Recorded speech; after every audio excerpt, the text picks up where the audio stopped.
여러분 안녕하세요. 저는 한서대학교 항공관광학과 학과장 박소연 교수입니다. 앞으로 여러분들의 꿈을 위해서 또 진로에 관련돼서 많은 관심을 가지고 노력하시기를 바랍니다. 저는 오늘 이 시간에 여러분들께 항공사 중에서도 항공사에 많은 직업군이 있지만 그 중에서도 승무원이라는 그 직업에 대해서 여러분들과 이야기를 좀 나눠보려고 합니다. 저희 학과는 한서대학교에서는요, 이제 항공관광학과라는 이름으로 이 관련된 여러분들의 진로 관련된 전공을 운영을 하고 있는데요. 여러분들이 아마 가장 궁금해 하실 것은 항상 우리 앞일은 그런 것 같아요. 내가 어떻게 예측은 할 수 있지만 그것을 정확하게 우리가 어떻게 될 것이다 라고 얘기하기는 사실 굉장히 어려운 부분이 있습니다. 이번에 대한항공에서는 70%를 정식 직원으로 전환을 해줬어요. 원래 예년 같은 경우에는 90% 정도만 전환이 됐거든요. 그런데 이번에는 70%만 전환이 됐습니다. 항공사가 어려운 거는 명백한 사실인 것 같지만 그래도 70%가 전환이 됐다라는 것은 지금 항공사가 위기의 상황임에도 불구하고 굉장히 많은 퍼센테이지가 정식 직원으로 전환이 됐다라고 보고 있고요. 아시아나항공 같은 경우에는 지금 경영난을 겪고는 있지만 어디 회사였던 간에 이것이 이제 인수합병이 결정이 되면 정상화 될 것이라고 예측을 하고 있습니다. 또 이제 저비용항공사들이 가장 어려운 부분은 화물기가 없다라는 이유인데요. 일단 코로나 백신이 지금 내년 후반기 정도에는 일반적인 사람들도 맞을 수 있다라고 예측이 된다면 그 예측에 발맞춰서 항공사도 내년 후반 정도부터는 정상화가 이루어지지 않을까라는 생각이 듭니다. 그래서 여러분들이 이제 항공사에 관련된 준비를 하시고 또 대학의 진로를 항공사 관련 또는 항공사 승무원 관련해서 여러분들이 직업을 선택을 하신다면 그때쯤이면 어느 정도 항공사가 정상화가 되지 않을까라는 그 예측을 조심스럽게 해봅니다. 여러분들이 이제 준비를 하시면서 진로에 관련돼서 준비를 하시면서 이 승무원이라는 것이 도대체 어떤 일을 하는 건지에 대해서 사실 잘 모르고 들어오시는 경우가 대부분이에요. 항공사 승무원은 그냥 단순한 서비스를 하는 것이 아니라 굉장히 감각적이고 센스 있고 그리고 생각하는 서비스를 해야 되는 직업이라고 생각합니다. 제가 저는 이제 대한항공에서 근무를 하다가 학생들을 대학에서 가르치기 시작을 했는데 학생들을 가르치면서 계속 1년 한 해 이렇게 지나가면서 더더욱 느끼는 것은 이 서비스라는 것이 물론 저도 어린 나이에 서비스를 시작을 했기 때문에 그때까지만 해도 내가 누군가한테 배려를 하고 또 친절을 베풀고 그들이 원하는 것을 그냥 단순히 해주는 것이 서비스라고 생각을 했었어요.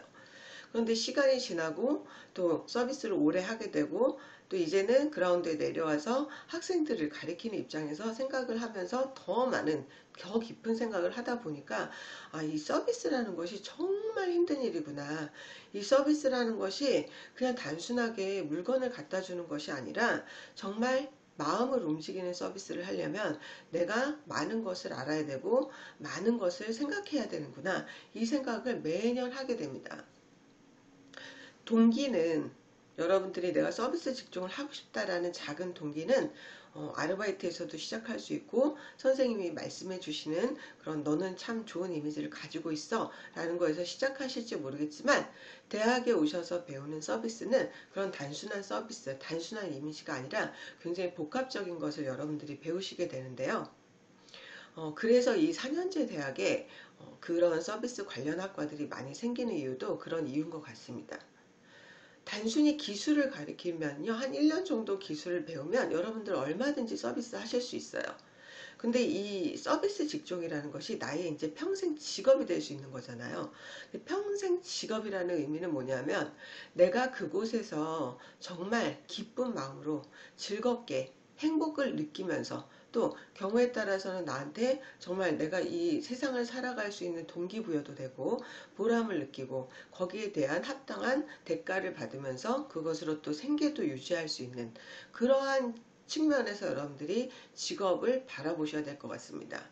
저희 학과 같은 경우에는 이 서비스인 뿐만 아니라 그 사람이 정말 한 사람의 그 전문적인 서비스 마인드를 가지고 있는 프로를 만들어내기 위해서 그 프로가 되기 위한 여러 가지 과정, 또 여러 가지 교육 커리큘럼을 가지고 여러분들을 교육을 하고 있습니다. 예를 들면 몇 가지 이제 소개를 드리자면, 기본적인 서비스 스킬을 배우는 그런 수업도 있어요. 뭐 항공사 롤플레이를 한다던가, 아니면 항공사에 관련된 객실 업무에 대해서 여러분들이 배우신다던가, 그런 것들도 하지만 커뮤니케이션 능력, 즉 다른 상대방과 대화를 했을 때 그 대화의 스킬을 높일 수 있는 능력들도 여러분들이 배우시게 되고요. 또 서비스를 요즘에는요, 굉장히 창의적인 서비스를 요하는 그런 항공사가 많아지고 있어요. 기본적인 매뉴얼은 있지만 그 매뉴얼 이상으로 여러분들이 고객과 소통을 하면서 여러분들 나름대로의 그 마음을 표현할 수 있는, 그 만족을 이끌어낼 수 있는 그런 서비스를 하기 위한 뭐 창의적 서비스 연출이라는 수업도 여러분들이 하시게 되고요. 또 이 서비스업뿐만 아니라 앞으로 여러분들이 그 사회생활을 하시는 데 있어서 리더십이라는 부분이 굉장히 중요하거든요. 근데 리더십이라고 하면 대부분 누군가를 이끌어가는 그 그것이 리더십이라고 생각하지만, 그것이 아니라 나 자신부터, 나 자신의 리더가 돼서 누군 어떤 조직의 리더가 되는 그 순차적인 내용들을 배우시는 뭐 서비스 리더십 수업도 있고요. 또 그 서비스인들이 요즘에 글로벌 시대죠. 그냥 한국 사람들한테만 서비스를 하지 않고 요즘 굉장히 다양한 국적의 사람들을 서비스를 하다 보니까 언어 능력도 많이 뛰어나야 돼요. 그래서 영어뿐만 아니라 일어든지 중국어 까지도 여러분들이 다 교육을 받으실 수 있도록 저희가 커리큘럼으로 운영을 하고 있습니다. 기본적인 그 서비스, 첫 번째 항공사 승무원이 해야 되는 일이고요. 또 두 번째는 그 승객들과 감정 소통을 하시는 게 되게 중요해요. 그래서 그 두 가지 능력을 가지고 있으셔야 되고, 또 세 번째는 업무에 대한 지식도 여러분들이 가지고 계셔야 돼요. 근데 이 업무에 대한 지식이, 항공사는 그 회사, 단 한 회사만 위해서 일을 하는 것이 아니라 그 회사가 상대로 하는 고객들이 굉장히 범위가 넓어요. 그래서 그 넓은 범위들에 대해서도 여러분들이 이제 공부를 하셔야 되고요. 또 중요한 것은 인성적인 부분도 굉장히 중요합니다. 서비스를 하는 사람이 그냥 스킬적인 부분만 가지고 서비스를 해서는요, 한 1년 정도 서비스하면 내 직업에 대해서 그 프로의식을 못 느끼게 되고, 이렇게 되면 여러분들이 그 직업에 대해서 지치게 돼요.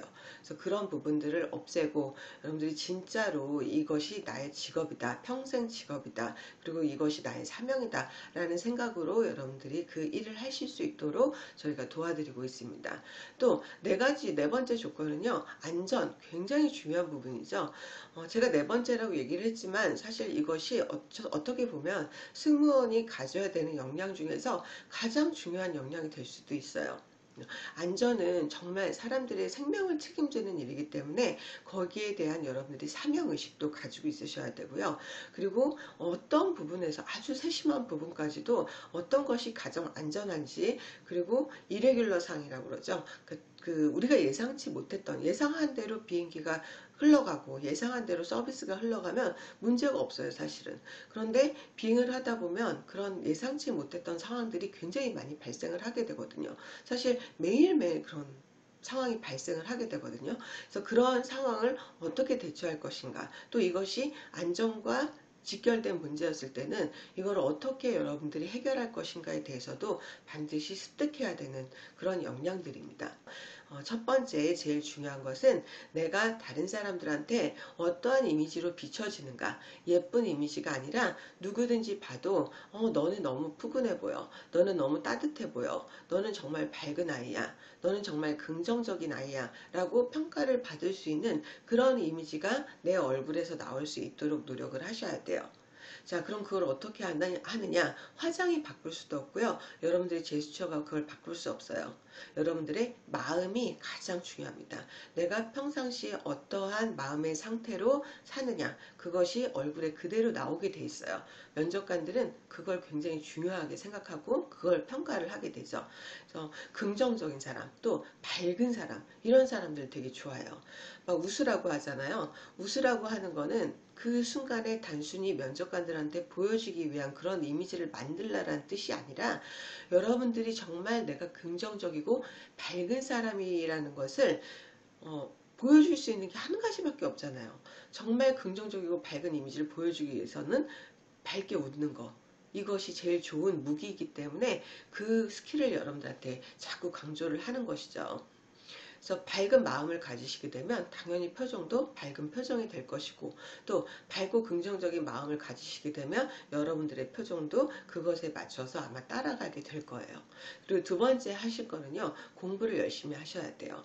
학과 공부는 뿐만 아니라 당연히 어학 공부도 열심히 하셔야 돼요. 그러나 그것이 다소 부족하다 하더라도 학교에 들어오시게 되면 그 부분은 저희들이 여러분들을 채워드릴 수 있어요. 첫 번째 것, 그 인성에 관련된 나의 이미지는 우리가 해드릴 수가 없어요. 그래서 그거를 이제 물론 스킬에 대해서는 여러분들한테 계획서 교육을 할 것이지만 면접을 보기 위해서는 그런 부분들이 좀 준비가 돼서 오셨으면 좋겠습니다. 자, 어려운 시기예요. 그런데 어려운 시기지만 항상 우리가 세움지마라는 얘기 많이 들어보셨을 거예요. 나쁜 일도 있지만 세상을 살아가다 보면은 정말 좋은 기회, 좋은 일도 생길 것이고, 또 좋은 일이 생겼을 때 그것을 내 기회로 잡느냐, 내 기회로 삼느냐는 여러분들이 그동안 어떻게 준비하고 있느냐, 그 준비의 상태에 따라서 그 기회를 잡을 수도 있고, 또 좋은 기회가 왔지만 그 기회를 놓칠 수도 있다고 생각을 해요. 그래서 좋은 기회가 왔을 때 여러분들이 그 기회를 잡으시길 바라며 여러분들 열심히 노력해 주시기 바랍니다. 자, 감사합니다.